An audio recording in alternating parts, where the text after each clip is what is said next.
Sa hitsura pa lang, siguradong maginamhinam gayud ka sa kaanindot o kamabulokon sa disenyo ni ini. Kini ang puto art nga patok nga negosyo sa mga mahilugon sa tamis.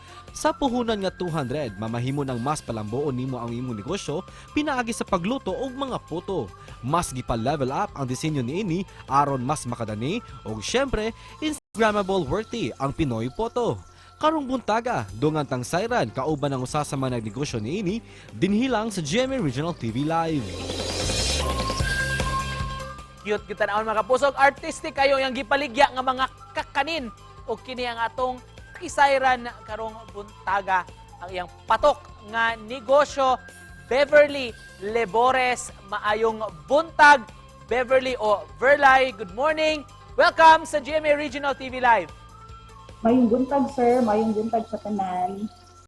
Daghang salamat for joining us. You're better known as Verlay, di ba, ma'am?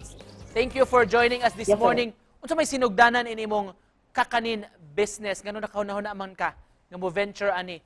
Well, sir, kay since kanang hilig na ko ang kanang magluto-luto niya during pandemic, so wala gid kanang wala jud tay lingaw ba. So moto nga ni try ko og kanang luto-luto og kanang mga kakanin. So moto nga akong try og kanang patilaw, pa-pre-taste may nana. So far kanang maayo man pud ilang feedback. So ako nakauna ako nga nganong dili man ako ni try og kanang baligya nana. So moto nga dito jud nagsugod, sir. Nga nakakuan ko mga customer minana. Sa food business kay imong gisudlan nganong kakanin man imong nahuna-huna ano kay mga snacks man. Sir, kay kuan man sad, sir, kanang mong mga kakanin kay since kanang pag-college na ko, sir, working student man ko, sir, then aside from that ang akong course is HRM, so medyo related kay sa, sir. So kumusta man to pagsugod nimo? You were saying nga unsa to gipatilaw-tilaw nimo sa mga kaila unya naka-appreciate man sa sila. Kung naka-appreciate naman sa, sir. Niya mo to nga kanang dito nagsugod nga kuan kanang sige, so ayan ako kuan pamaligya. Pila may puhunan nimo pagsugod nimo ani? So, actually, sir, nagsugod jud ko sa kuan, ang parting jud na kong puhunan ani kay kuan. Nagsugod ra ko sa kuan 200 pesos. Kuan kay usa pa man to kasi nga kuan kakanin akong gihimo. Unsa man to at that time pagsugod nimo? Kuan puto cheese ra gyud to, sir. Puto Puto cheese. cheese. Ang Karon nga nagkuan na. Sir? karon unsa na may imong gipamaligya gawas sa puto cheese? Kuan, sir, napun-an jud siya, sir, na nakoy kuan kanang sapin-sapin, kanang kutsinta. Kining sa imong pag-design, Ma'am Verlay, unsa may imong planuhon nimo ni depende ni sa gusto sa customer, unsa may mga artistic nga touch nga ginabutang nimo sa imong baligyang kakanin? Actually, sir, ang style gid sa ako ang bilao, sir, kay kuan siya kanang flower kanang inspired ba? Flower inspired niya. Magdepende ko na siya sa kanang gusto ko sa customer na design niya. Usahay kanang ako ray ilahang pakuanon kanang pabuton, pero kasagaran din sa akong bilao, sir, nga kanang style kay flower kuan din siya design, flower inspired nga design. Susugod nagsugod ka sa pandemic time. Kumusta na so far? How has your business grown? Dili pa jud kay ingon siya nga ako answer kay naman tay mga daghang ka kompetensya, pero so far so good naman, sir, pero laban ra. From katong imong puhunan, initial nimong puhunan nga pila to 200.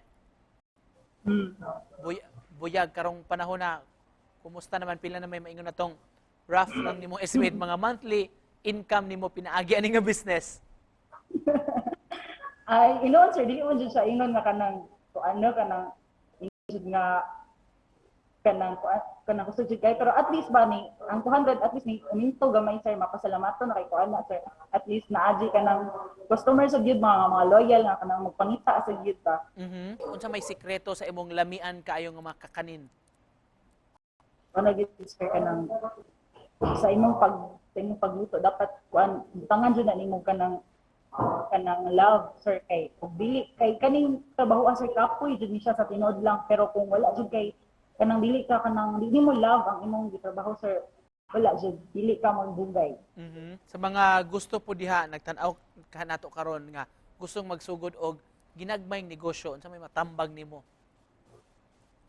Kuan lang jud kanang kung unsa to yung hilig kanang inyong ikuan inyong i-push like kanang kung hilig mo inani mga luto-luto iyo na i-push niya inyong kanang kuan kanang paningkamutan nga inyong ma-achieve niya i-follow ninyo ang unsa may kanang inyong pangandoy inyong panglantaw sa kinabuhi o nunta ninyo og mga pagpaningkamot og mga pag-ampo.